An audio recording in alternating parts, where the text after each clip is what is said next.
And we're live. Welcome to episode 37 of the RetroSlot podcast featuring NBA GM. Never sure. No, I'm not. On SideQuest, we figured out that we're one episode off of our numbering. But it happened at two different times because Tefty does the video and I do the JPEG, like the thumbnail. Uh-huh. And we're off for two different reasons, but we're off by the same amount.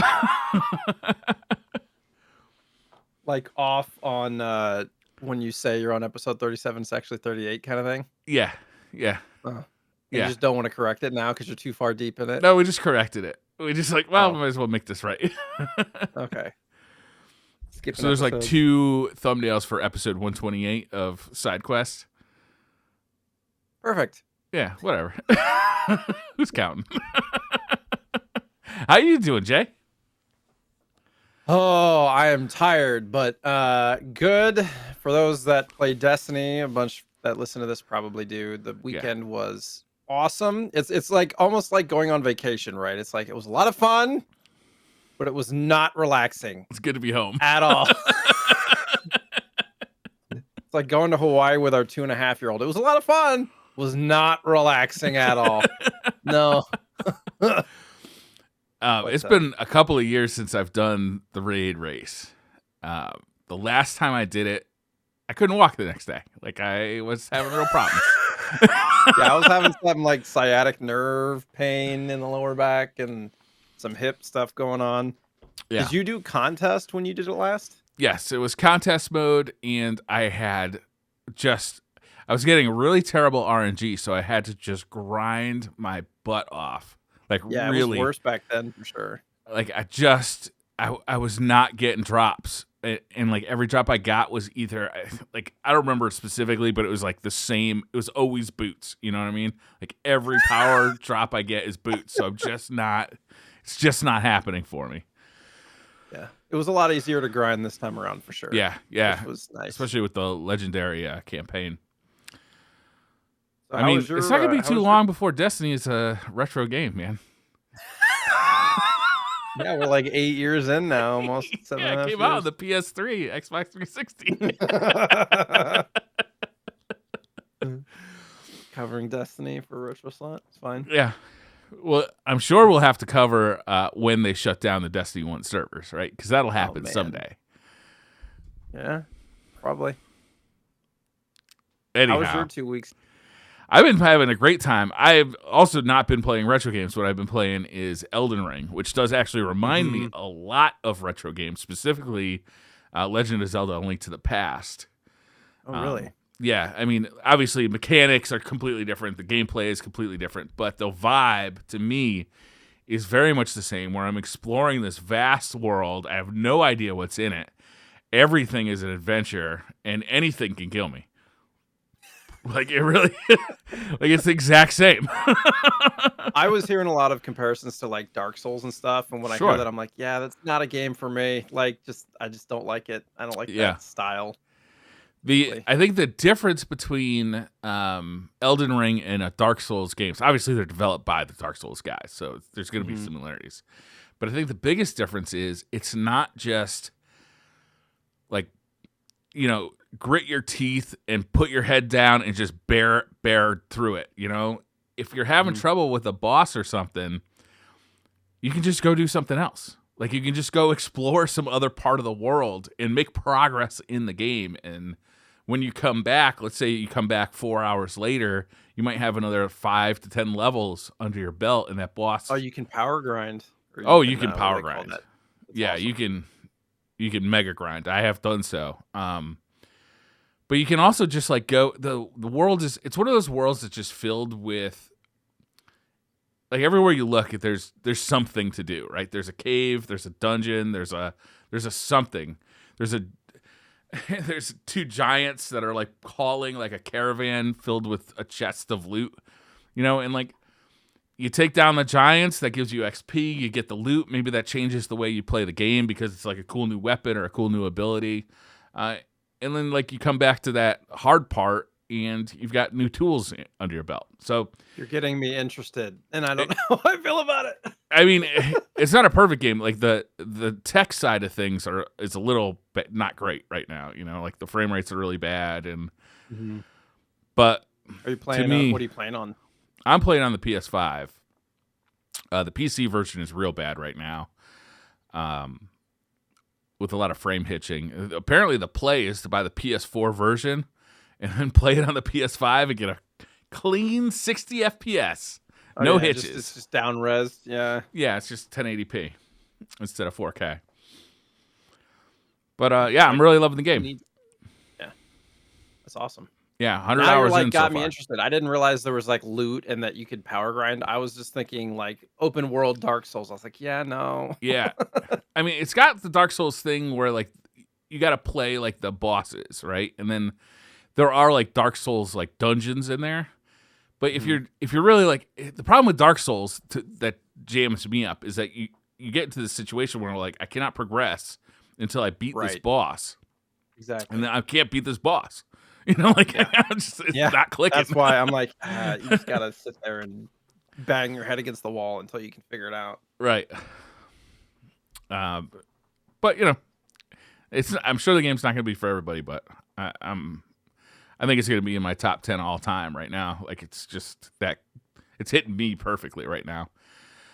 Great. Do they have plans for like live type stuff where they continue content, or is it like one and done? I don't know. I really don't know. I'm hoping that they do DLC. Generally, that this company does DLC, but it's usually like, you know, a year later they'll do like a DLC drop or something. Right. No live people plans. Will probably play it for a couple of months and then move on to something else until the next DLC or something. Right. Yeah. Or the really hardcore guys will just like continuously play it over and over with different builds and know it inside and out. I just watched I watched about the first hour of what do they call it? Speed run. 2.5 hours they could beat the game. No deaths. The whole thing? Yeah. Yeah. Which is crazy to me. This isn't retro. Anyway, we should probably move on. It's fine. Dark Souls retro. Yeah.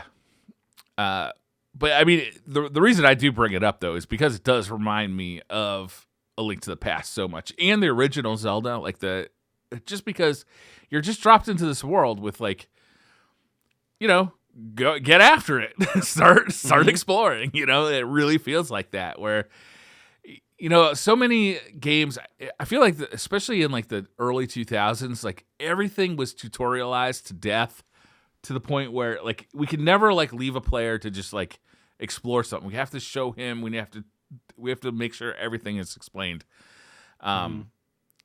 This game doesn't do that. It's similar to how like those original games didn't do it, and it just feels, I don't know, like an adventure. You know, it really does. Is it well balanced, or is it frustrating to try to figure stuff out? I guess it depends on what you mean. Well, Link to the Past for me was frustrating unless you had some kind of guide in front of you, because there's no like. I felt like there was no real way to know where like a certain thing was or a certain passageway. This game's always kind of like pushing you toward where you're supposed to go next. Okay.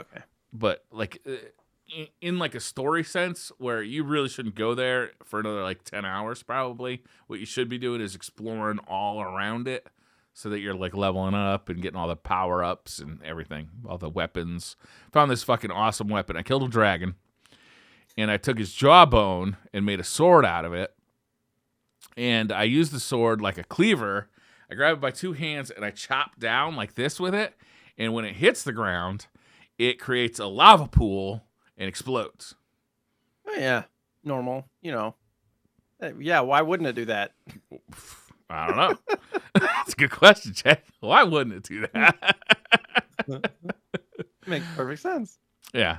I don't know. I'm really enjoying it. I'm kind of obsessed with it, so it's hard for me to stop talking about it. This week we played NBA Jam though, and I'm really excited to talk about that as well. Yes. And we got some retro news to talk about. You want to do the retro news?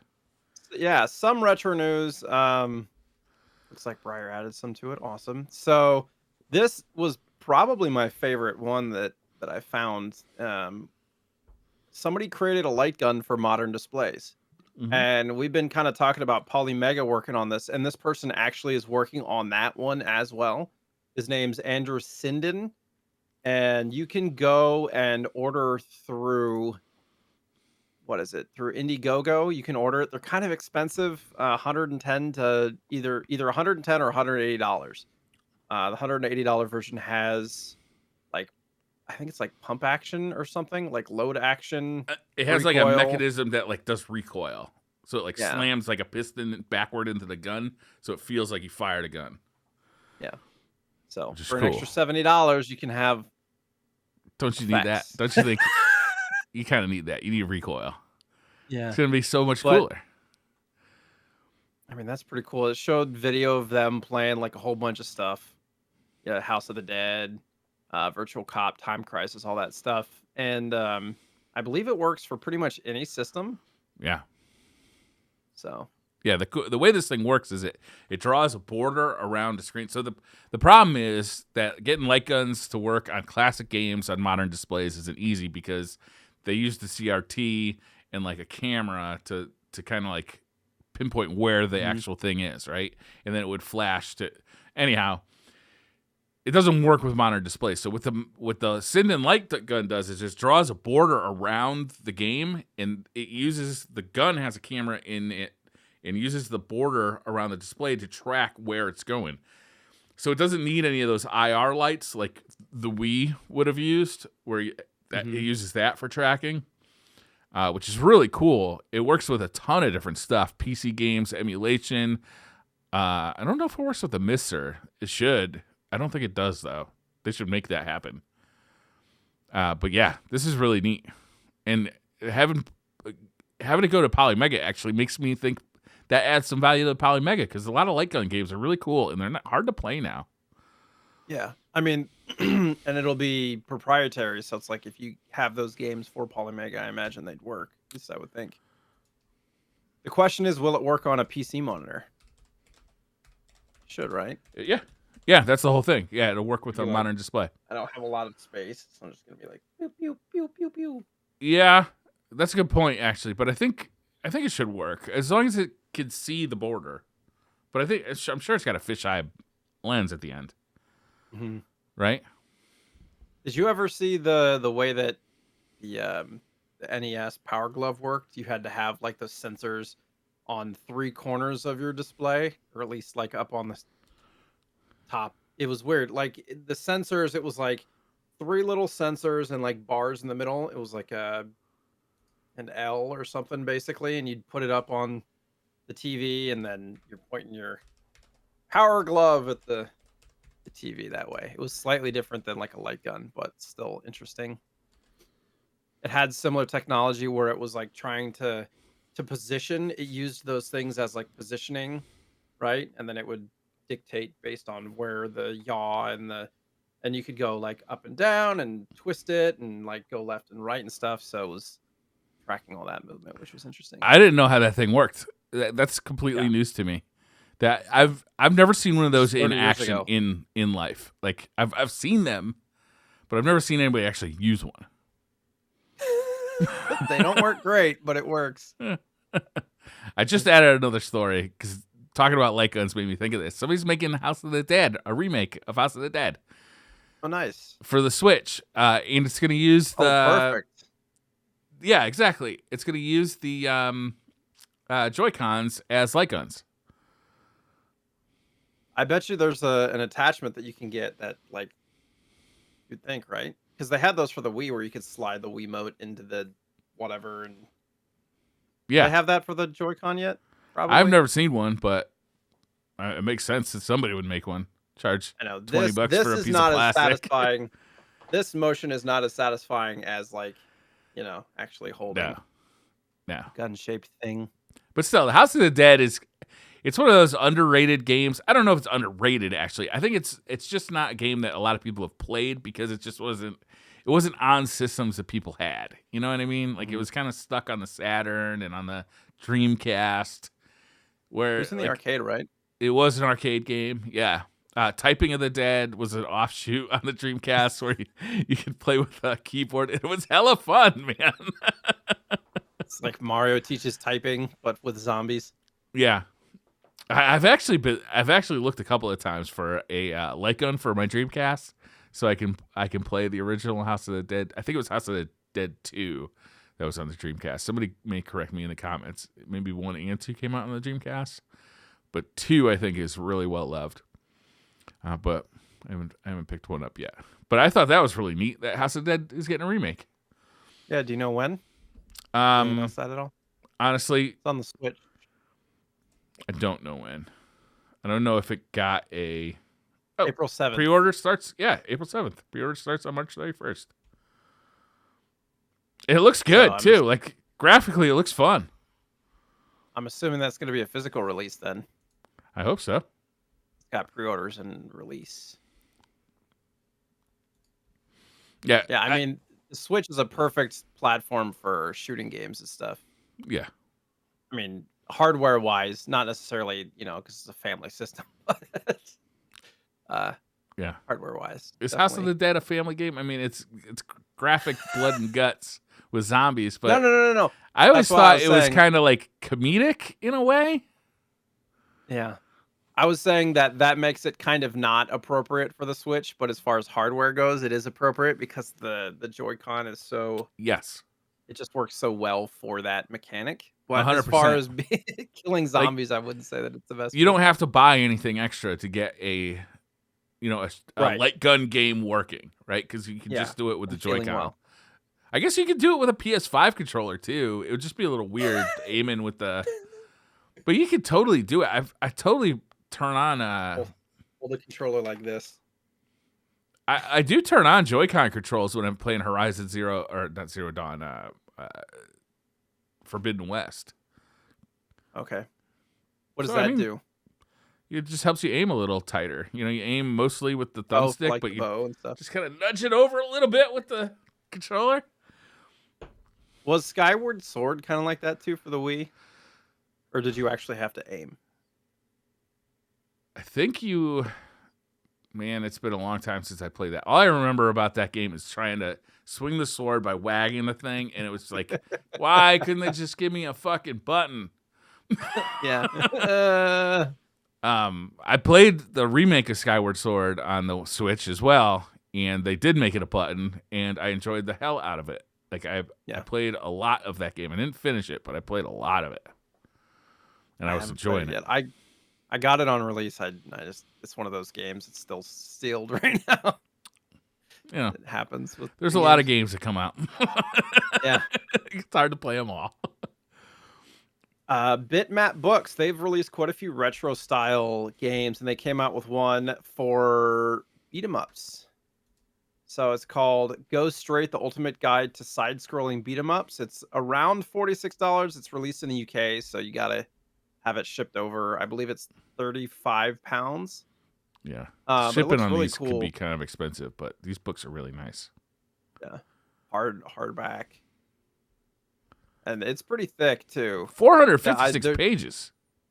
Yeah, there's a page like for The Simpsons and River City Rampage and Double Dragon, all that kind of stuff. Pretty cool.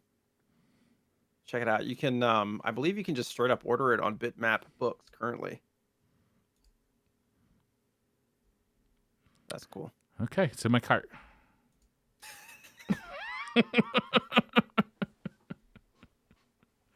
Have you seen the Sonic movie yet?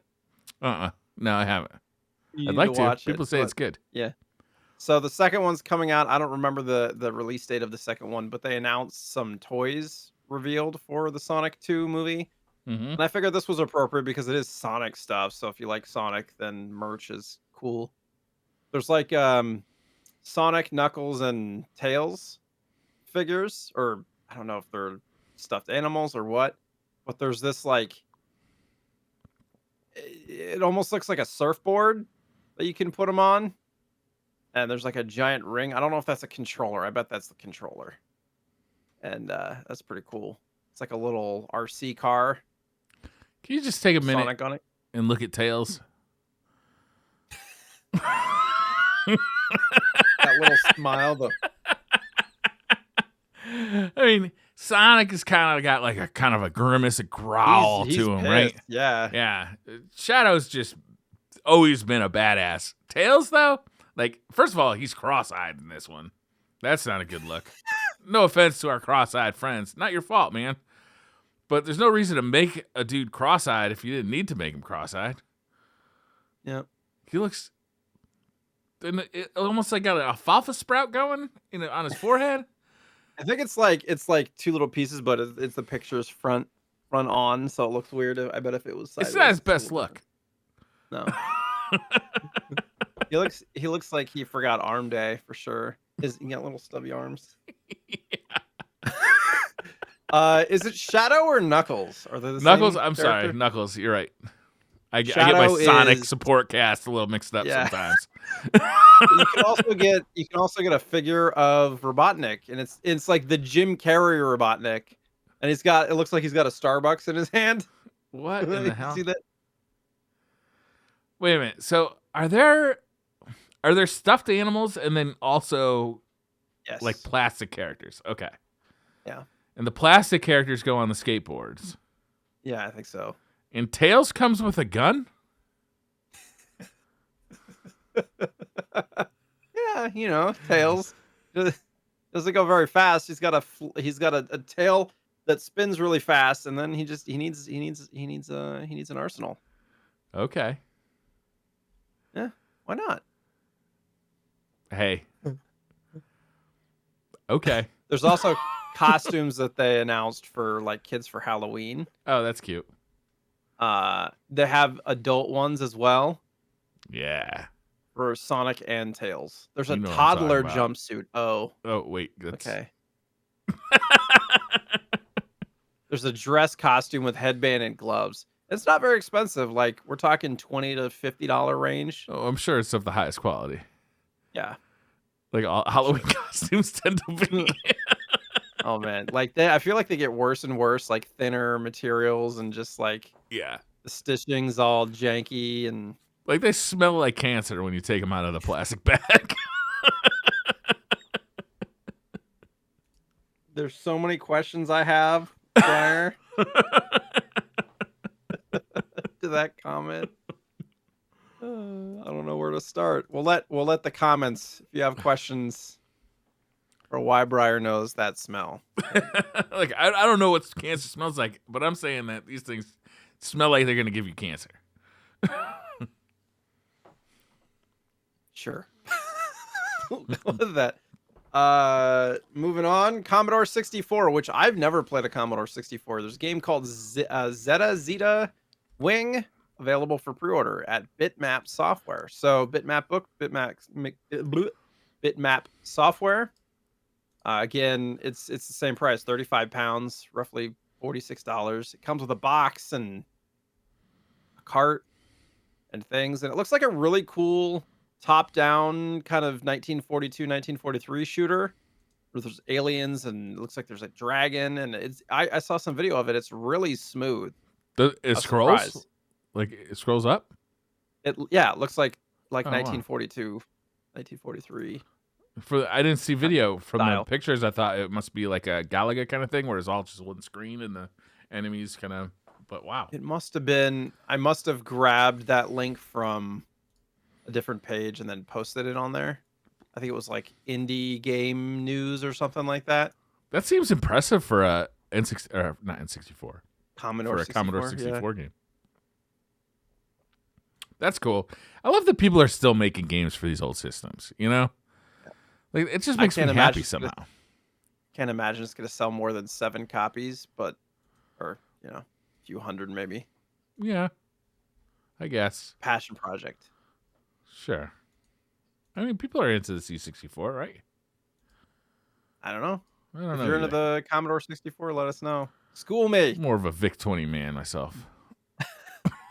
I said something a couple of weeks ago about Lagoon, and somebody was like, "Don't you talk that nonsense about my game from my childhood." I was like, "Oh, whoops, sorry." Like, I have no idea. I have not played it. Ruining people's childhood. It's fine. Yeah, whatever. So Wonder Boy.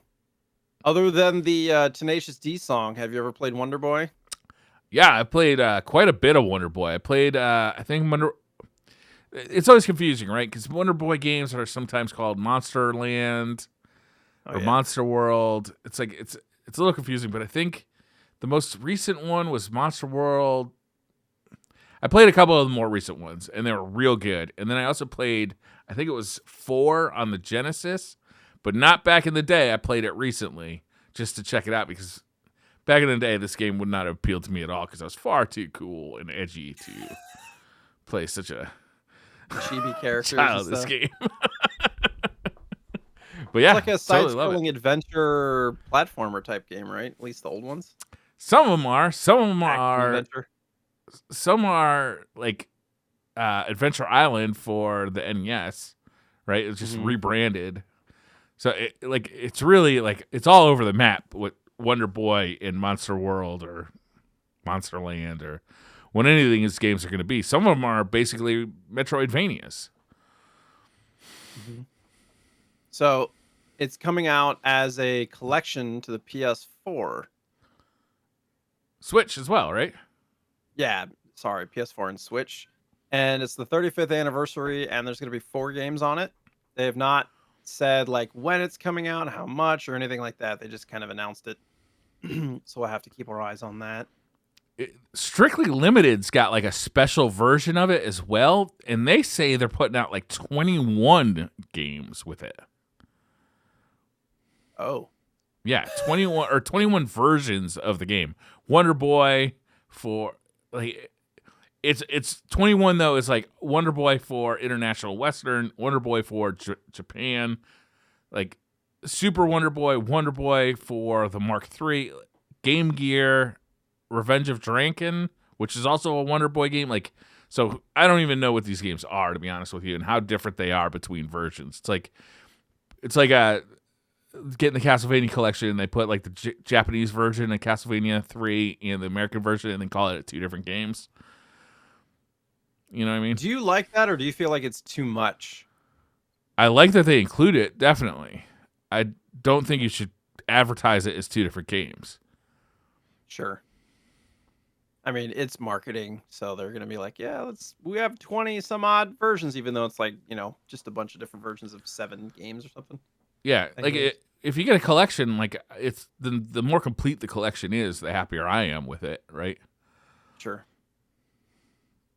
Makes sense. The chances of me playing through all the different versions of a single game though are pretty limited, but I might check probably unless you're a super huge Wonder Boy fan. Right. If it's like your favorite game, you're like, yeah, I want to experience what I haven't experienced before. It makes sense. Yeah. Probably a small group though. I'm definitely picking this up though. I'm probably gonna try and get the strictly limited version though. I already see one version of it is sold out, so you might want to jump on this quick. I'm going to check it out now. Oh wait, just the art card is sold out. So yeah, it's probably worth picking this up if you're interested. It's 50 euro, 40 euros, $49.99 with a. There's different versions. Yeah, I'm not gonna get all that extra version. stuff. I just want the game. Yeah, that's 39.99 euros, I think. What? So we're looking at 2 different websites. Are you getting upcharged strictly limited? Well, maybe Wonder Boy, Ash. Or wait, no, this is just Asha and the Monster World. Scratch that. Where's the collection? I don't know. Anywho, I'll probably order this. I don't know. Probably for the Switch, actually. Ready-do. Add to cart. I guess I'm spending it. There it is. Found it. I just had to search for it.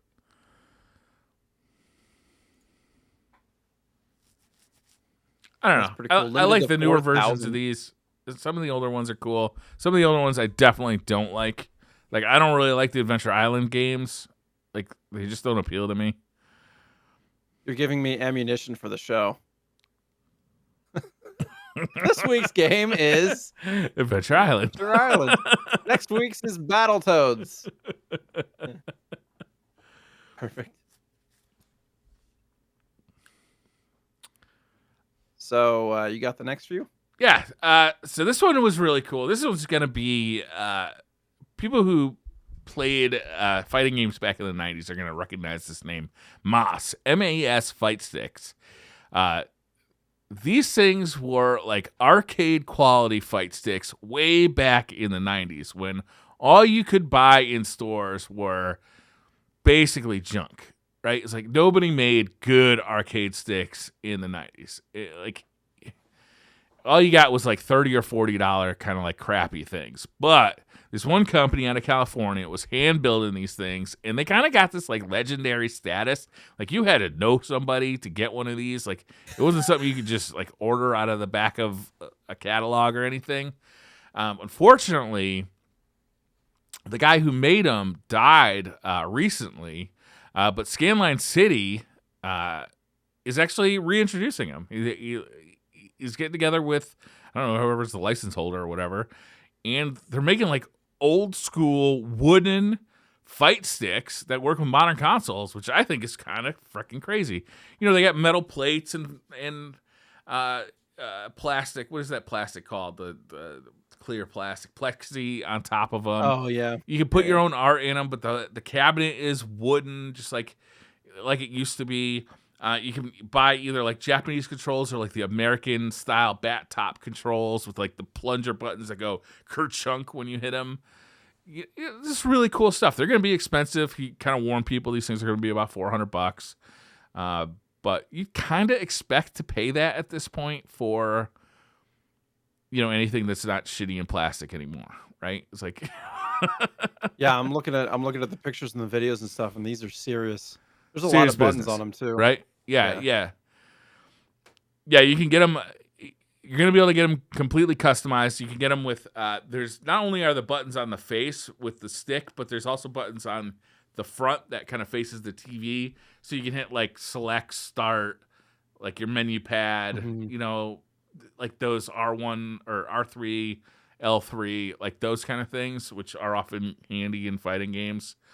They haven't said what the electronics are going to be, but they'll probably use Brook controller boards, which are pretty good, low latency. These things look like they're going to be really cool. So MAS fight sticks, like people who were around in the 90s and were big into fighting games are definitely going to recognize that name of these fight sticks. It's a funny story. Daigo, one of the most famous Street Fighter players, when he first came to America to take on, I forgot his name, like the biggest American Street Fighter player, the American guy had one of these.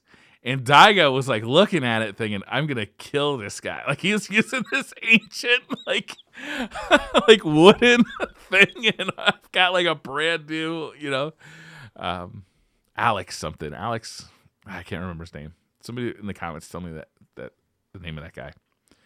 Anyhow, I thought this was really cool. I might pick one of these up because these fight sticks are going to be hella cool. Yeah, speaking of Leica, I wonder if you could. I was just gonna say, I wonder if you could hook this up for other arcade style games. Oh yeah, for sure. Yeah, definitely. It's gonna have a USB, so you'll be able to just plug it into anything. Hell, if you get the appropriate adapter, you'll be able to plug it into a Dreamcast or a Mister or a whatever. Nice. PC. Play some Simpsons arcade game with this. Yeah, that'd be cool with those arcade. Those plunger buttons, man. There's something about those old buttons, man. They're like chunk, chunk. Like it's so satisfying to press them. A lot of light gun news this week, but there's another piece of light gun news. Somebody's got a GunCon working on a Mister. Do you remember the GunCon? These are those old PlayStation 2 I have era. a few. Do you? Yeah. So these things had USB on the end, right? So they plug into the PlayStation 2 via USB. And somebody figured out how to get them working with the Mister and playing light gun games on the Mister with the GunCon. This is still in beta form, and you do need like some kind of IR sensor on your TV. Not sensor, but a transmitter on your TV. But it's kind of neat that we may soon be able to Buy your GunCons now, because once this hits, everybody's gonna be out there buying GunCons on eBay.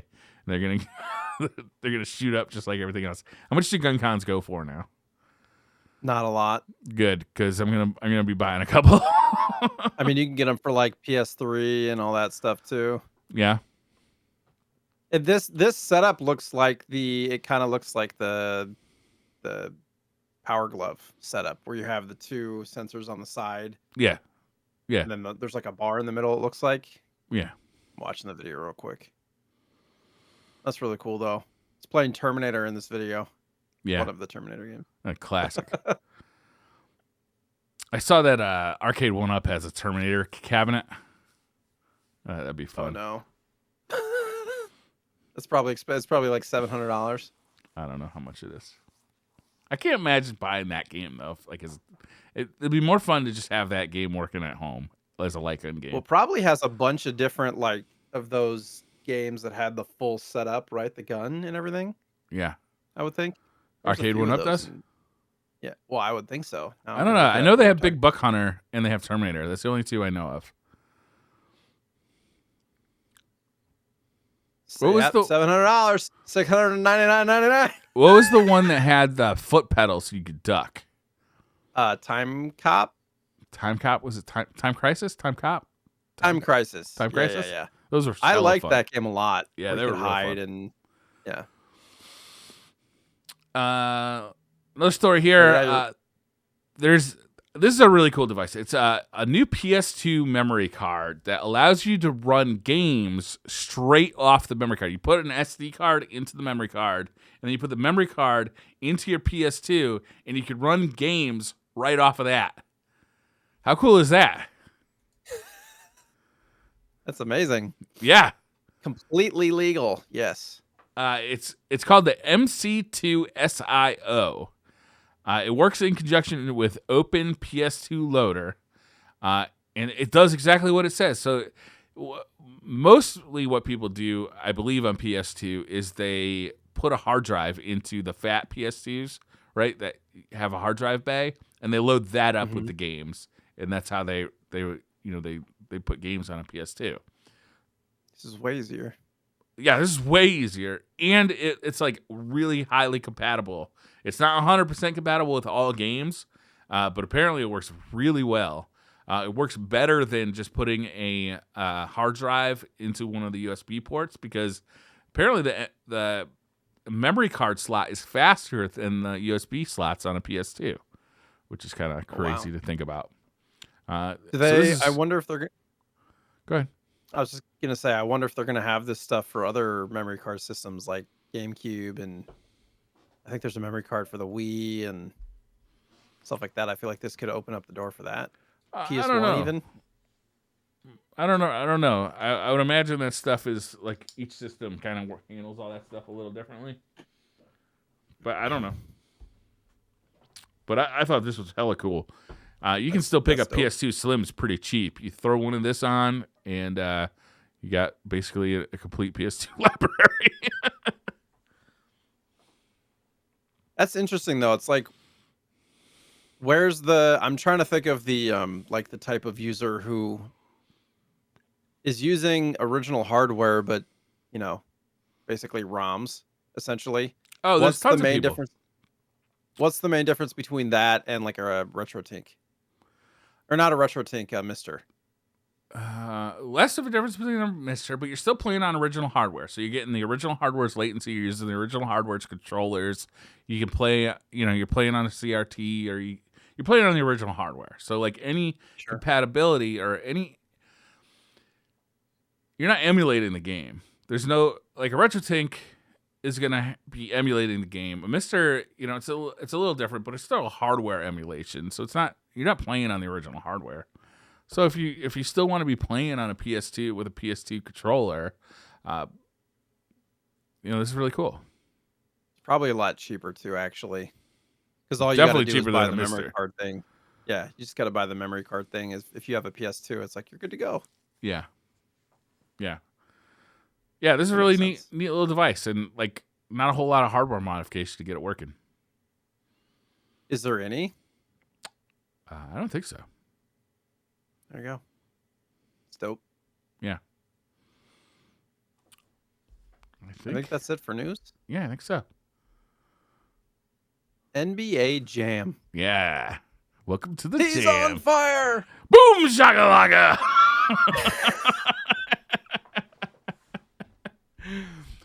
Is there anybody who doesn't know what NBA Jam is? Do we need to describe what NBA Jam is? 2-on-2 arcade basketball. I think that nails it, right? It seems like the only thing that's illegal, like you can push people, you can steal stuff out of, like, almost off the rim, basically.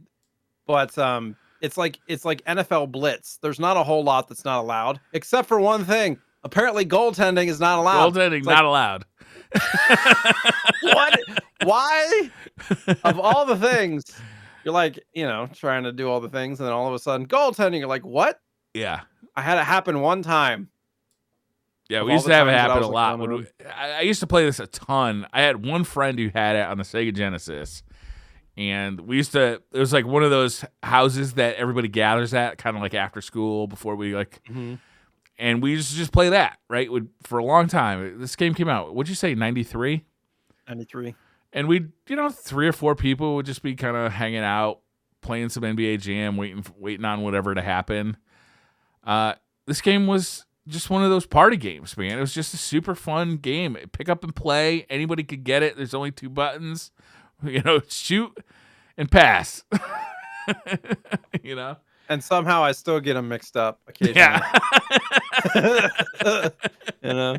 Still, all these years later, I'm like, oh yes, I remember now. I meant to pass and I shot from behind the fucking half court mark. That's not what I meant to do. The fun thing about it is that it starts off and it just looks like regular 2-on-2 basketball. With pretty good graphics, I think, for the day. For the time. But what happens is the game kind of like heats up, right? It's like one person like starts going on a run, and all of a sudden he catches on fire, and the announcer says, "He's on fire!" And now he's like an unstoppable player, right? Like you can't block him, you can't steal the ball away from him. He's like spinning in the air, like doing like trapeze artist moves, like dunking the ball, and just like the announcer. You wrote down the announcer's name. What was his name? Tim Kitzrow. Is that how you say that name? Sure. Kitzrow? Kitzrow? Okay.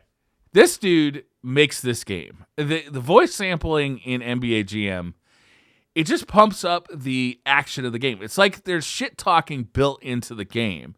Like the boom shakalaka, like he's on fire. Like all of that stuff happening. It just like amps up the flavor and the attitude of the game. I will say, unfortunately, playing one player against the computer, not like it doesn't really get the juices flowing. Like you really need. This is a 2-player game. It is still like it can get difficult because. And it was confirmed for one specific scenario, but I do truly believe if you're way ahead, the game is programmed to have a catch-up mechanic where there's definitely rubber banding. You can't make a shot. If you're ahead by 10 points in like the last minute of the game, you can't make a shot. Yeah, you can't make a shot. You get everything stolen away or blocked or rebounded. You can't do your dunks are getting bounced off the rim. Like you can't. It's like, what the hell? Yeah. My last game that I played, though, I did end up going up. It was 70-39 was the final score, and I was like, "Dang!" I scored excessive. 60 of those. That's running up the score. That's poor bad sportsmanship, my friend. I scored 68 out of the 70 points just on my one character. I was like, I didn't let my other. I think the teammate. I was asking to pass, and he just wouldn't. He's like, "No, I'm gonna get my one basket. You can't take this ball away from me." My mom is watching, man.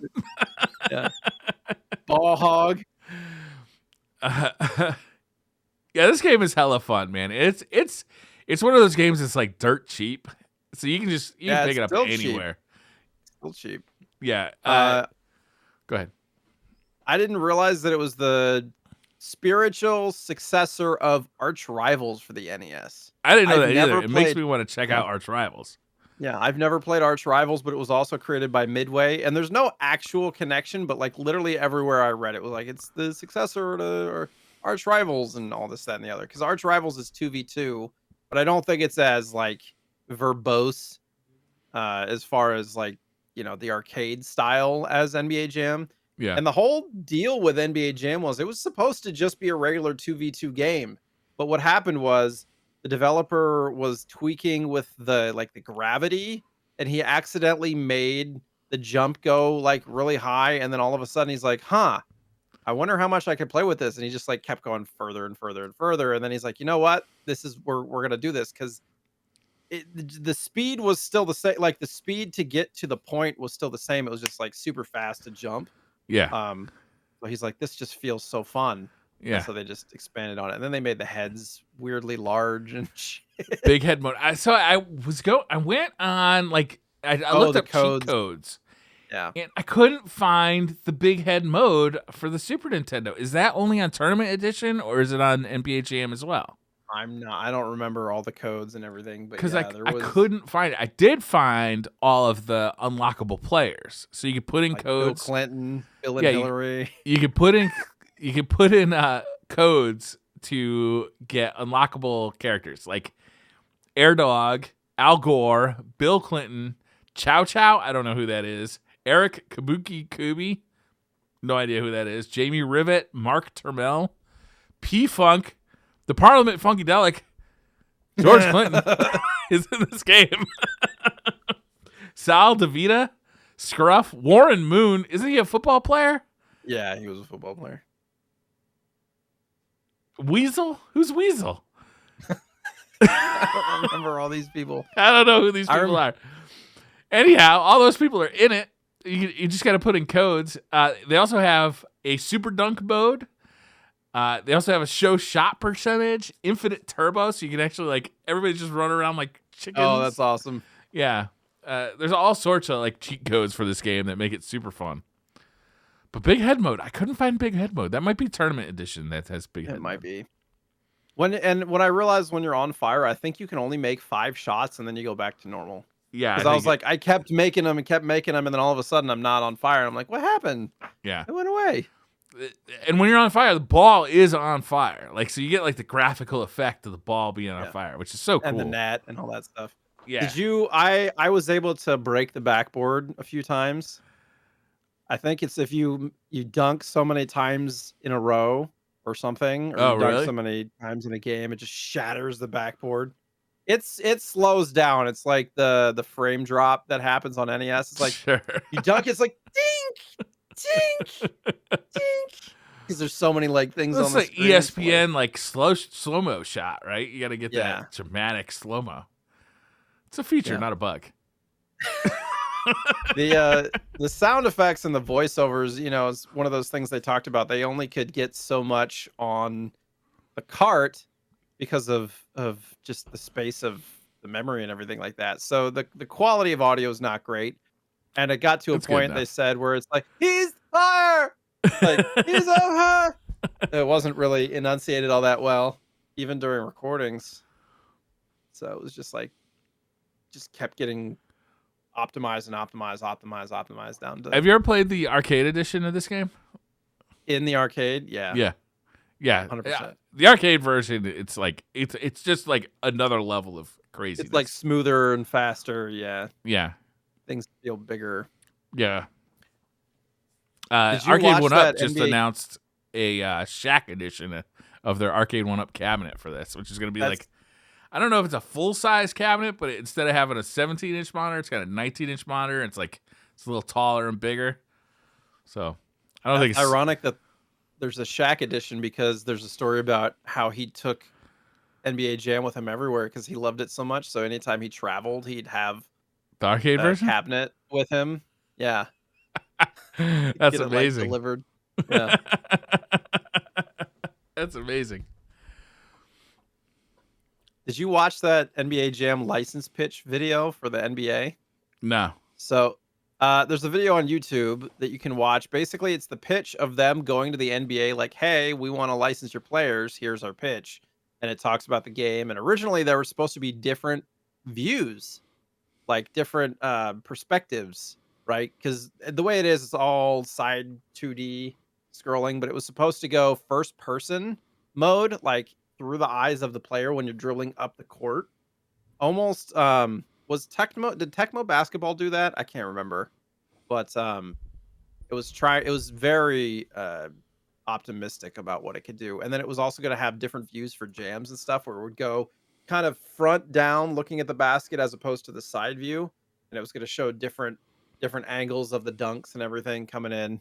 And they showed a little bit of that in the pitch video, Really? which I thought was hilarious. Yeah. And then they showed some of the how they filmed the different moves and stuff, the different dunks and whatnot. They actually recorded NBA players at the time doing these moves. No So kidding. yeah, they just took like stills of each, kind of a position and then skipped 20 frames or something, took another still kind of thing, which was super cool. Only took them 10 months to make the game too. For the arcade version or the Super Nintendo version? Just I think the arcade version. Wow. And kind of talking about the rubber banding, there was actual code written in for Bulls versus Pistons. If the Bulls are up towards the end of the game specifically, then basically like everything, like you said, was just it wouldn't go in. They're trying to get the Pistons to win. Wait, is that in the game? Yeah. One of the developers was a Pistons fan. So they're like, fuck the Bulls. And they like hard coded it into the game. And That's amazing. Michael Jordan and Gary Payton are not in this game. As a Sonics fan, I would play as Kemp and Shrimp, and Gary Payton and Michael Jordan are not in here. However, later on, I believe they decided that they wanted to be in the game. So there was a special version of NBA Jam made just for them that had Payton and Jordan on the same team. Really? Yeah. What? In the arcade? No, I think it was literally sent to just them. Like a SNES cartridge? I don't know, something. Wow. A copy of the game. That's funny. I wonder if that was ever found, how much that would go for. Yeah. Right? Because, that was... Everybody noticed that they weren't in it. Especially Michael Jordan. Michael Jordan was the biggest... Like, come on. But he had other things going. He had other video game licensed projects. Was it Michael Jordan in the Windy City? What was the game that he was in? Oh, God, that SNES game. Yeah, where he's like holding the basketballs on fire. I don't remember. But yeah, you were talking about the arcade 1-up machine. It's going to have NBA Jam Tournament Edition and NBA Hang Time. How much is this going to be? Probably very expensive. I don't know if they've announced it yet. But it's interesting that it's like Shaq branded. Yeah, I think because it's a little bigger than a normal arcade 1-up, they kind of went with the Shaq branding. It now looks knowing like that he actually loves the game too, that's kind of cool. Yeah, it looks like a more like arcade size cabinet as opposed to the kind of mini ones that they do typically. Yeah. Is this one of their first like full size cabs or close to full size cabinets? I think they got a Killer Instinct one as well that's going to be about that size. I wonder if this is like a permanent move towards a more regular size cabinet. I don't know. I don't see a Street Fighter one though, so what the fuck? Any update on your arcade situation? Man, my birthday is in like 7 days. I've been dropping some hints. Oh, you think your wife's gonna pick it up for you? Well, then I won't get kicked out of the house if she buys it. A fat fucking chance. Yeah.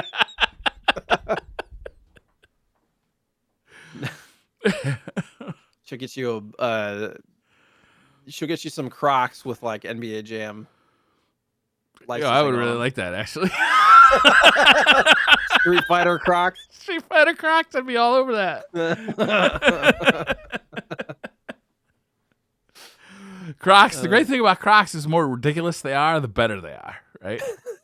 What would Street Fighter Crocs look like? They would just be like green blankets. Just because the ball, would he be? He'd be like all like hunched over. Yeah. You could probably get like Chun-Li shoes or something. Yeah. Yeah, like Chun-Li art on the shoe. Yeah. Yeah. Yeah, that would look cool. The Honda fists. I could get Street Fighter 6 ones that just look like Ryo's bare foot. Probably has. I imagine he's got a God, how should I say it? Like a caveman foot. Yeah. It's like Have you seen the Street Fighter 6 trailer? Knuckly. Yeah, a little bit. Yeah. It looks like, just how do they get those feet so wide? Like what kind of custom shoes do they have to get made? Dude, he's not shopping at regular stores, I'll tell you that. He's got like special orders to New Balance, I'll tell you. He's not super tall either, right? No, he's like he's average a height. thick boy though. Oh yeah. He doesn't miss lat day. Or jaw day, you know how their jaws are like twice as wide as normal humans. Yeah. It took them Midway a lot to get NBA on board with this game. It was one of the first NBA licensed official games. I think like Tecmo had some licensing and names and stuff. I don't even know if they had names. They just had faces, right? Oh, really? Players, I wasn't following this at the time. I don't really know anything about it. But so NBA got $100 for every arcade machine sold, and this game sold, I don't remember how many cabinets, but it made almost $1 billion in quarters its first year. Wow. In quarters. It was like 900 and some odd $1,000. Or excuse me, $1 million. That's incredible. It was a popular game. It's a fun game, man. Yeah. Still. Like what are some things that you noticed in the game that you had forgotten about? I had forgotten how like smoothly the characters like move around. Like you look at it and you're like kind of like, okay, this is gonna like control kind of like janky, but it's the control, like the characters move around. What I think I had forgotten most though was how much fun the announcing is. The announcer sets the tone for this game. Like he gets you going, he gets you excited. Like when he starts yelling about what's going on, like it gets you amped up. It's fun. So what's your like go-to moves on offense and defense? I don't even know what you mean. Once you get into a rhythm, you do the same fucking thing every time. Like on defense, I always go for the steal as soon as they inbound or push them, and if I don't get them, I have to move back a little bit, but I'm sitting there at half court trying to shove them or steal the ball. Okay, and then as soon as they get the ball in the key, I'm done. Like, yeah, I'm never ever blocking shots. I'm always trying to swipe the ball. I'm trying to steal the ball, and the guy fucking throws a 3-pointer over my head, and then I run over and try and get the rebound and hope that I don't get the goaltending charge. Direction. Yeah, hope I don't get the goaltending charge, and then I never ever shoot 3-pointers. I always go for the dunk. Yeah, I would. The problem is my players to that point were not 3-point shooters. Kemp and Shrimp had like the lowest 3-point stat, but Kemp's dunk stat was maxed, so I was always trying to dunk. Yeah. So yeah, that last game I had 68 out of 70 points. It's not called NBA layup. Yeah. When you forget to hit the turbo button and he goes up and he's like, whoop. Like, what? No. I think I had 20 some odd steals last game. Really? Yeah. I'm not apparently a shove so much a defensive player. Yeah, I just shove. I'm a shover. Yeah.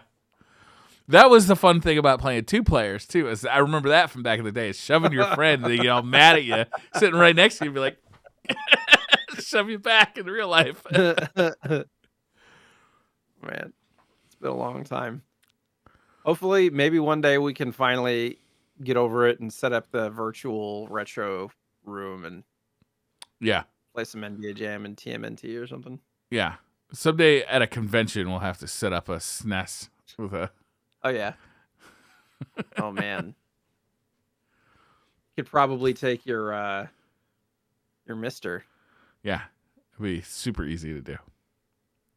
That'd be a fun thing to do at a convention, actually, is have like an NBA Jam set up. Just or, like you know, there. A few different games, have some drinks, invite like 10 people. Is there any way to play NBA Jam all 4 players? There must be, right? With like a super tap? I mean, there's got to be, because that's how you played in the arcade. Yeah. I don't know if the SNES version can play 4 players. I don't know either, but it'd be worth finding out. I wonder if like another version can, because this game also came out on the Saturn and NBA Jam Tournament Edition can play 4 player with Super Tap. Okay, 4 player Tournament Edition. I have Tournament Edition on the Genesis. Anyhow, that's not here or there. It'd be worth making that happen. Oh, 100%. 100%. I'm trying to think if there's any other notes. It says that it's like owned by Midway, Acclaim, and EA. So there's like this whole story about like who owns the rights now. Yeah. Midway is the one who started it. They were the developers. Acclaim was the publisher. And then one year, Acclaim decided that they wanted to publish their own line of games. So they started doing the more realistic ones, like the 2003 NBA Jam and whatnot, for whatever system that was, in 64. And then they shut down in 2004. And then EA 6 years later acquired the rights. Acclaim did. Really? And then 6 years later, EA acquired the rights to the name. Right? Acclaim shut down? Or I think Acclaim. I haven't heard of Acclaim in a long time, but they were a powerhouse in the 90s. Yeah. So then EA acquired the rights in 2010 and released the NBA Jam that was from the Wii, PlayStation 3, Xbox 360, which was actually a really good game. If you guys have not played that one. It's fun. Yeah, it was really good. Fun. It was an attempt to replicate the original Midway games on newer consoles with Mark Turmel was the lead designer programmer for it. And you could play as him. He put himself in the game. Of course. Nice. Smooth move, Mark. Mikey Mark. But yeah, lots of fun stuff with NBA Jam. Just makes me want to play with friends again. Yeah, I remember the Hang Time games coming out, and like they reminded me of NBA Jam. But I never put 2 and 2, or I never did enough research to were these? Is this made by the same people who made NBA Jam? They just don't have the name anymore, or what? But people love Showtime. People are really like them. Those are like N64, right? Yeah, arcade as well, I think. Okay. I don't know if I've played much of that series at all. I haven't either. It'd be worth looking into, though. Sure. You want to do some pickups? Yeah. Did you get anything? I did. I got. Take a wild guess. NBA Jam. NBA Jam. How many copies did they have at your local store? None. I had to order it off of eBay, unfortunately. Oh. I owned this game for the Genesis, but you picked the Super Nintendo version, and these are dirt cheap to get these. They're a dime a dozen. So what I did actually is I found a copy. I didn't have. I had a Terminated Edition for the Genesis, so I was actually happy to pick this version up. I've never played a Super Nintendo version of NBA Jam. I've always only played the Genesis versions. And I got to say, I think it looks a little bit better on the Super Nintendo. He said it. Yeah.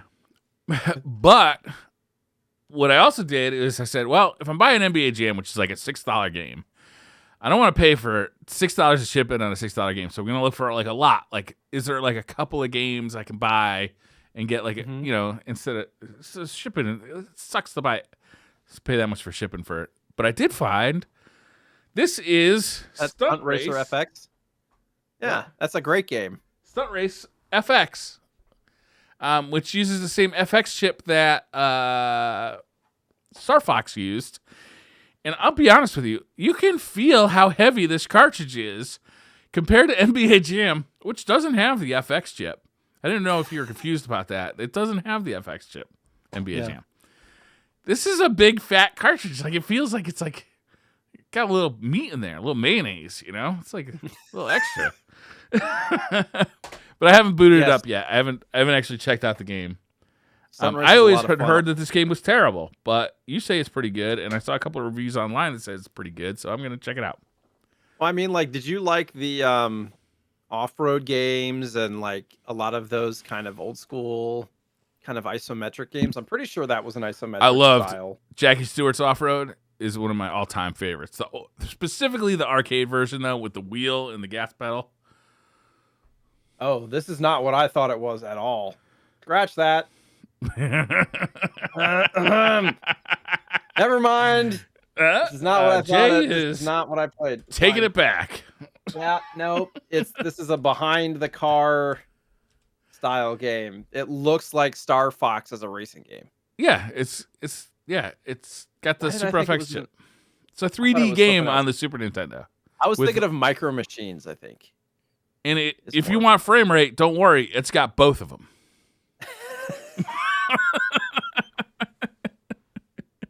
Micro Machines is amazing. Yeah, I was thinking of Micro Machines. Yeah, this is not. Well, I don't know. Yep. I'll check it out. This might go in the bring it to the store as a trade-in bin. Yeah, it doesn't look amazing. But I have a hard time like paying shipping or having something shipped across the goddamn country that costs $6. You know what I mean? Yeah. I was gonna see. There is. Have you looked on Price Charting's marketplace at all? Mm-mm. Ever? Yes, I have. Ever. Not for either of these games. So you can get NBA Jam with free shipping for $14. I don't know how much you paid, but I think I paid about $14 for both games with shipping. Okay, there you go. Sometimes you can get a decent deal on Price Charting because most of the time it's free shipping. It's like baked in. There you go. Oh, okay.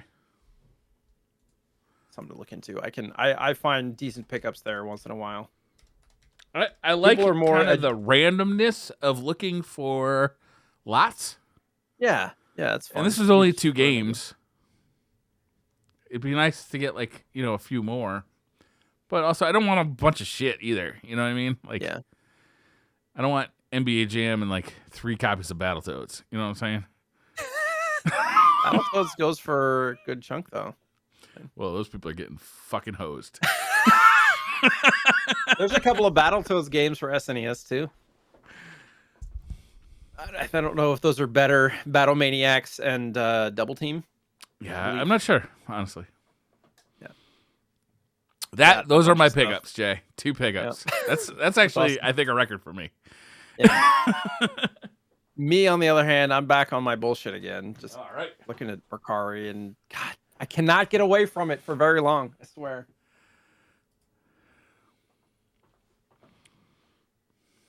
Oh, well, dropping games. It's fine. So many games that didn't even fit in the bin. I'll try to go quick. So fun story about this game. Chavez 2 for the SNES, which is a boxing game. No kidding. From Chavez Is that Codemasters developed? American Softworks. Oh. So the funny story was, I thought this was the game I played as a kid. So there's a story of, I remember specifically, I have a memory, and I didn't have a lot of these type of memories, but I have a memory of going into a Blockbuster, or a local Blockbuster, the one that we normally rented our SNES from. You know how they had the bin, the like square thing in the middle of the store with the pre-played games that you could buy? Yeah. And I'm pretty sure it was boxed, but they had a copy of Chavez there, and I'm pretty sure it was like $5. And I thought it was Chavez 2, but it was the first one, so I gotta find that one now. But it was a box copy, and this is the Mexican version of Bow Boxing, Bow Boxing. It's the same game, Chavez 1 and 2, and I didn't even know this till recently. I was talking about it on stream, and somebody was like, yeah, Riddick Bowe Boxing is very similar. Oh, Riddick Bowe, sure. It's literally the same game, but it just has a different protagonist in it. So Chavez, that's good marketing. Chavez Boxing, the first one's only in Spanish. So I remember specifically as a kid, and I was describing this, where I had bought the game, gone home and played it. I loved it, but I couldn't fucking understand anything. because it was all in Spanish. I mean, it's a boxing game. Was there like? But most of it was pretty straightforward. You There's like a translate training. start into Spanish. There's training and stuff though. You have to like upgrade your like stamina and your power and all that, and your agility and things like that. You do like if you do the speed bag and stuff, and you get your agility up and things like that. So you can actually like rank up your fighter. Oh, neat. And I had a lot of love for it, so I thought that's what this was, which is why I targeted it. Yeah. And it's not that game. I need to get Chavez 1. Is this one in Spanish only as well? I don't think so. I think this one's in English because there's not a Riddick Bow Boxing 2. Oh, so this one was specifically developed as Chavez Boxing. Yeah, and it says made in Japan as opposed to made in Mexico. So I don't know. Maybe that has correlation. But I got it for a decent deal, so now it just makes me. But like that was a fun. Now I want to know more about Chavez Boxing too. Yeah, right. I don't know enough. Anyways, so I had gotten a lot of complete inbox games, Yoshi's Cookie. Yeah. And Tetris 2, but it had Tetris 1 in the box. So I have to find the Tetris 2 cart now, but it's not very expensive. These are not very expensive. They had all the inserts and stuff, and they were, like $20 a piece. Nice.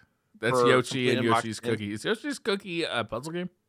They're both puzzle games. Oh, they are? Which is like, why are there two different Yoshi puzzle games on the NES? They both kind of look Tetris-y.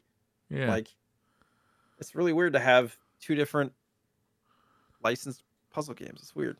That is weird. But they got nice boxes. They're both, yeah, they're both quite good and quite fun. I got a few GBA games and GBC games. Have you ever played San Francisco Rush 2049? Yes, but not on the Game Boy Color. I played it, I think, Probably on the Dreamcast. N64. Oh, yeah, they had it on Dreamcast too. I have the N64 version. These, for some reason, are starting to get harder to come by, and like prices are shooting up. So I didn't have a copy of this sealed. You can get for years, you could get a sealed copy for under $20 of this game. And I believe I paid like 18 for it, but they're starting to like go up. So I was like, all right, well, I just want to get it just to have it. Why? It's one of my why would a game for years be sealed copy for under $20? Like, they make that many too many. Like they made them like by so much. Yeah, like people not picking them up. That's crazy. But it was one of my favorite racing, or like not even the racing game. There was a stunt track that I loved playing on that game. Yeah, where it's like super. You get points and do flips and tricks and stuff off of them. You get power ups. That was my favorite part of this game, to be honest, as opposed to the racing. So I got 2 more games from a seller. These are kind of obscure games a little bit. Hamtaro Ham Unite, which is don't judge me. It's got a fucking anime. What is that? A hamster on the front. There's a whole bunch of Hamtaro games and people love them. Yeah. This one specifically, you have to like learn a hamster language. There's like 60 different words you have to learn. Okay. And like just nonsensical kind of like Star Trekky type words.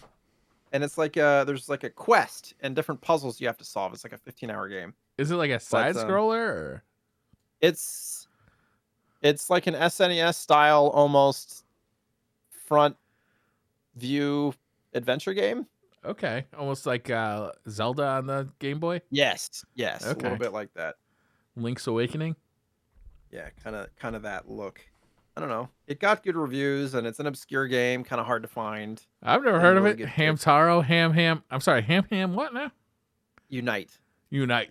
There's a bunch of them. There's Ham Heartbreak, and that's probably the most popular. It's like an $80 cart now. Really? But it's you piqued my interest. I'll be honest. Yeah, I just like the names. I didn't realize how much love there was for this series, but they're actually solid games. It's just one of those things where, the characters don't often appeal to teenage boys or, men. But here I am. The other one that I got from that seller was called Banjo Pilot, which is also kind of a rare, obscure game. They didn't make a ton of these. And it looks like Diddy Kong Racing for the Game Boy Advance. Oh, Diddy Kong Racing was awesome. That's what this reminds me of. Like, because you're basically in a plane, which you could do that with a couple of characters. I think at Diddy Kong. Maybe it was just Banjo-Kazooie. You're in a plane So I see racing. THQ on the box, so that's not a Rare developed game? It doesn't look like it. Hmm. Or no, it's Rare licensed. I don't know if it's Rare developed. You see down there. Yeah. In the bottom, down here, got Yeah. the Rare logo. So maybe THQ developed it, but it's licensed by Rare still. Hmm. Yeah, but it looked fun. Got good reviews. So there you go. Kind of an obscure Rare. Like in the last 3 or 4 years, like only 30 or so complete copies have been sold on eBay at all. Oh, really? So just when I come across stuff like that, it's hard not to make a go for it. Some PSP games I got 2 of these from Price Charting actually. Final Fantasy Crisis Core. Yes. And Genesis Collection. They're both complete in box in good shape. Jay, I don't have a lot of PSP games, but I have both of those. Because they're cheap. I think I paid $12 shipped for this, and then like $13 shipped for Crisis Core. Genesis Collection I bought new when it came out, and Crisis Core I bought when Remake came out, and I accidentally bought like a Russian copy of it. Perfect. Yeah. Vodka. All right. But yeah, it's got like the Genesis Collection's got 28 games on it. Yeah, it's a good collection. It's got Phantasy Star 2, 3, and 4. It doesn't have the first one though. Interesting. Well, it didn't Alex come out in the Kidd. Genesis. Vector Man. Flicky. It'd have to be Kid a Master Chameleon. System collection to get the #1. Yeah. And the last PSP game I got, I targeted this because we've been talking about it.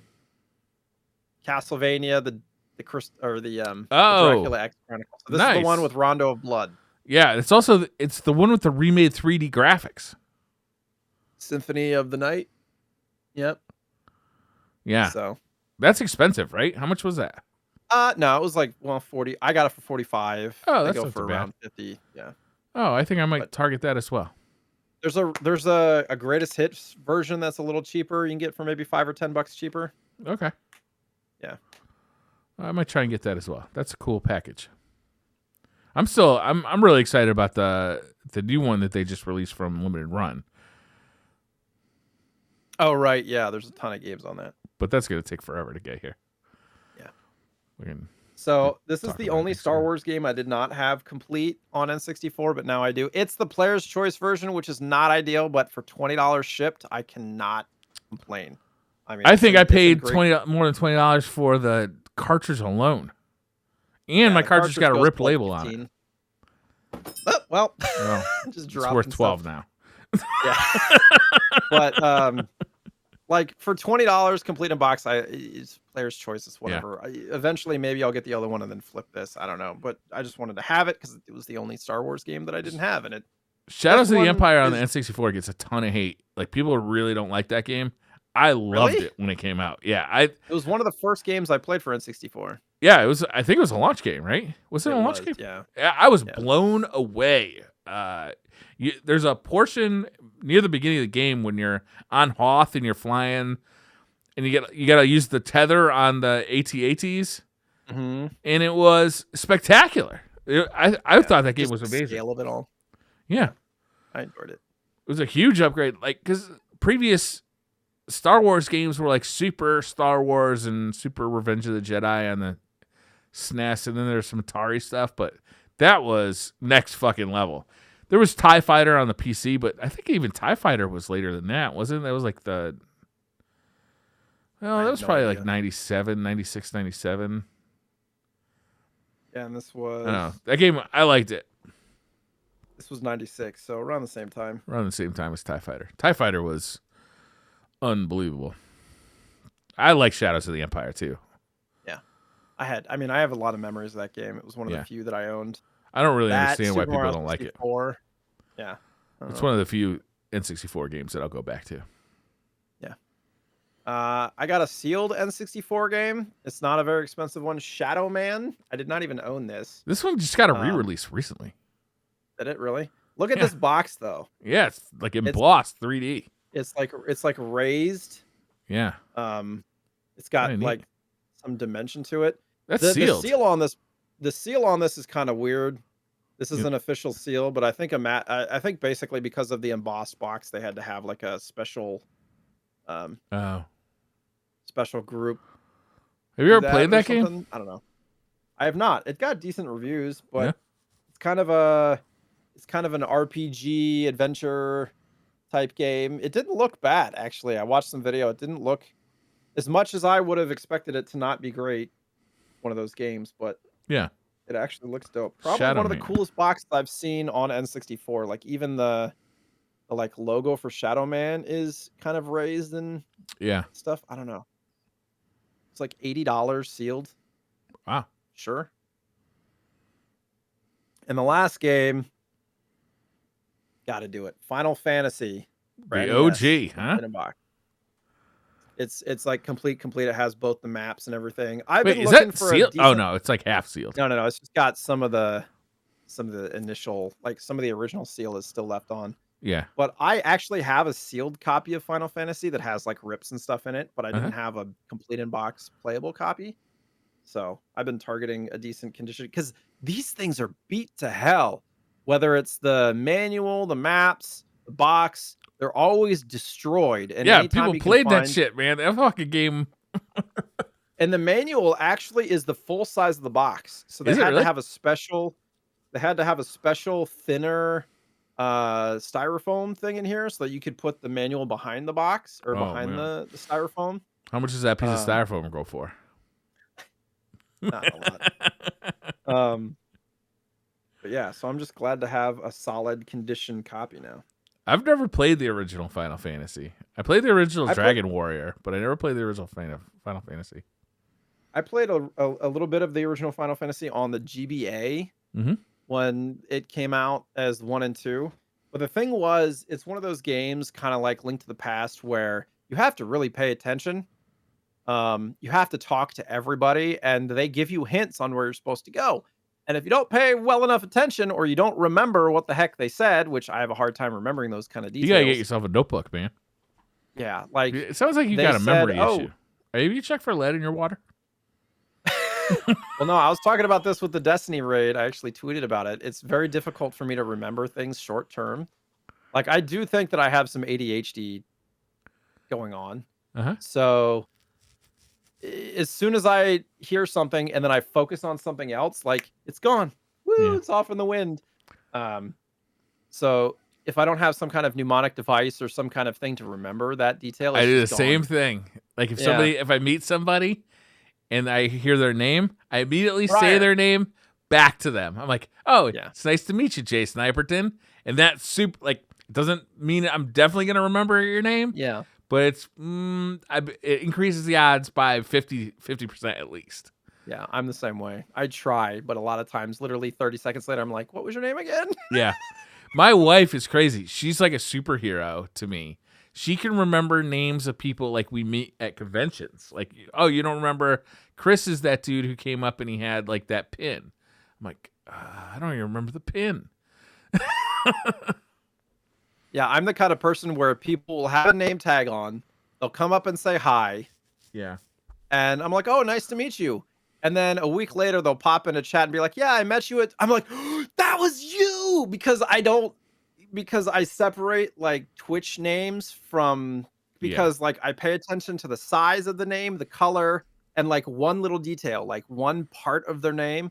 Like, hey, Briar, how's it going? But if you came up and it said Briar Rabbit, I might not even make a connection that it's the same person. Yeah. So I feel bad because I'm like, if I would have known meeting you in person that was you, then I would have had a different reaction. I was like, oh yeah, nice to meet you. Yeah. When you've been around for years and I just couldn't make that connection. Yeah. So I think I have some learning stuff that I have issues with that I have not diagnosed in 36 years. But it's also, there's a disconnect between the digital and the analog world that it's hard for the brain to, I think, comprehend sometimes. Sure. Yeah, that's it for pickups for me. That's it. Final Fantasy was a banger to the end on. That's a cool pickup, man. That's a cool one. Yeah. Happy about it. Have you seen the pixel remakes of those? The first 6 Final Fantasy games? They're only available on PC right now. Mm-mm. but I'm positive they're gonna put them on like consoles in Switch like a and collection or something. But they've been getting pretty good reviews. I think they're like reusing some of the spell effects and stuff between games, which people aren't like super happy about. But they look kind of neat. Square's all over the map with those remakes. Like you never know what they're gonna do with like their franchises. We talked about that I think a couple weeks ago. Yeah, with the Super Mario RPG stuff. I will say too, with this lot, I think I've surpassed a milestone that I never thought I'd achieve. What's that? I have over 1,000 physical games now Really? in my collection. Yeah. Wow. And more than half of them are complete. That's amazing. It's too much. My space is very limited. You gotta buy a house, man. You gotta get a retro room. Oh my god! Did you happen to see Skill Up house? Do you know who Skill Up is? I know who they are. Yeah. He posted a picture of his house. It's completely flooded, right? And I'm like, oh my god, can you imagine? Oh, I'd be so upset. I would have a panic attack. Yeah. Shout out to Skill Up. It's going through a rough time right now. Just amazing game reviews on YouTube. Go subscribe. 100%. Next week's game. So what? It's choice. I like this choice thing. I'm gonna run with it. You did it. Both games are side-scrolling shooters. I'm just gonna tell you the games. I think I'm gonna give you the choice. I'm gonna be honest and upfront with the games. Maybe I'm not. No, yeah, I will. All right. One is the original Contra for the NES. Right? All right, you don't like that idea. Well, maybe you'll like this one better. No, I mean, it'd be cool. The other idea, similar style of game, but in a world different in I don't know, Metal Slug for the Neo Geo. Now, Metal Slug, obviously, nobody's going out and buying a $5,000 Neo Geo cartridge, right? This game is available for like $6 or $7 on the Switch and the PlayStation. So that's how I would recommend playing it at this point. Metal Slug is also a side-scrolling shooter similar to Contra, but possibly one of the best-looking pixel art games of all time. Your choice. It's an interesting choice. Is Contra on the Nintendo Switch Online? I don't think so. It's Konami. Konami has released the Contra collection for the Switch and possibly for the PlayStation 4. I don't know if it came out on the PlayStation 4, where you can buy it as part of a collection, but I don't think it's part of the Switch Online. So here's what I'm struggling with. Like, Contra is one of the OGs, right? Obviously, it has inspired a lot of games and whatnot. The thing is, though, I feel like I always choose Nintendo stuff. So I'm like trying to branch out a little bit. And Metal Slug is very, I mean, at least in its, in its infancy, it was not a Nintendo game at all. No. And they have like so many Metal Slug re-releases and whatnot as well. Oh, there's tons on Nintendo now. Yeah. There might even be a playable version. I might even own it on GBA. I'm not sure if that's different game. It's a different game. Okay. Yeah. Because there's so many. There's the Metal Slug Anthology on the Wii. Yeah. There's that game on the GBA. I think the Anthology is the Neo Geo games on the Wii, right? It's like they just okay. So that's acceptable. Like a port is fine or a emulation is fine, but I don't want you to play like the Game Boy Advance version of a game. I might have to flip a coin. I'm gonna flip a coin. This one, like, they're both really good choices. I'm gonna use a 1888 Morgan dollar. No, that's what you can't use a Morgan dollar. Like you're just throwing it around, flipping it like nothing. It's heavy. So heads no is respect Contra, for the Morgan. Tails is Metal Slug. Tails is Metal Slug? Okay. Or is that what you want? You want heads as Metal Slug? No, I just want to know the rules.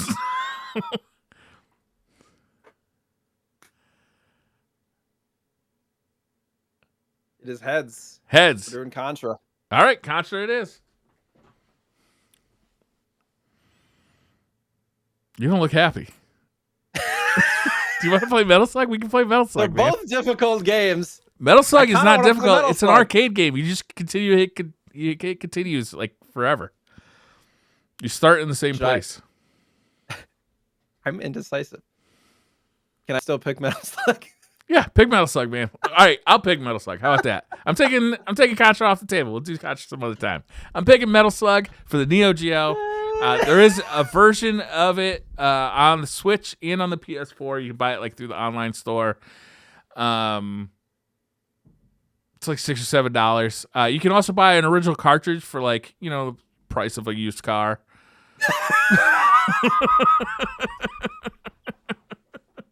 I think I'm priced out of that one. Yeah, they're real expensive. I was looking at you can actually buy a Neo Geo fairly affordably, but the cartridges are. It's saying $26,000 is the price, but I don't think that's correct. It's just there was a private sale for a complete copy a year ago for almost 60 grand. So is that the AVS version or the MVS version? Because with Neo Geo games, there's two different versions. There's the home console version, and then there's the arcade version. Both of the games are exactly the same. It's just packaging that is different, like the plastic and the cardboard. The home console version is not that expensive. It's about a little over $100 for the cart, $200 for the complete. On the Neo Geo? Yeah. Wow, that's cheap. AES is the expensive one, yeah. AES is the home console. MVS is the arcade. Well, it just says Neo Geo. MVS is the cheap one. Yeah, MVS is the arcade version. So the MVS would have like just a white label on the top of the cartridge and no like art or anything. Yeah. No box. It came in a cardboard box like to the arcade. That's not bad. $100 for the. Jay, I'm telling you, you're gonna like this game. How about that? No, I've played a Metal Slug game before, but I don't know if I played the original one. It's pretty good. There's also, I think it's Double X. That's a remake of it. It has I don't actually remember the nomenclature. There's X, I think X and Double X. Yeah, X is on PlayStation. Double X is on PSP. Actually. Oh. Does Double X have the first one on it? I don't know. I'll have to look it up. We'll have to look it up. We'll learn. We'll talk about it in 2 weeks. So I think that's going to wrap it up. My wife just poked her head in and said dinner's ready, so perfect timing. Awesome. Enjoy your dinner. Yeah. And where can we find you? You can find me on other DCP podcasts such as SideQuest or the Destiny Community Podcast. We'll be talking about the raid this week. I understand you guys had a hell of a time. It's a lot of fun. Everybody. There's been a lot of discussion online about that. Yeah. Some gatekeeping people. Oh, my God. Nice. How about you? Where can people find you this week? You can find me mainly on Twitch and Twitter at JSniperton. I do post on YouTube and TikTok occasionally, but I'm going to be playing a lot of Destiny. I still have stuff to catch up on. We'll be helping people through the raid and all that stuff. And then I'll be playing Metal Slug for sure. Nice. Metal Slug arcade. You just put another continue and you start right where you left off. You don't even have to go back to the beginning level. Great. I already like it better than Contra. It doesn't have a 30 live code. Yeah. All right, guys. Thank you so much for tuning in. We'll see you in 2 weeks. Thanks, everybody. Bye.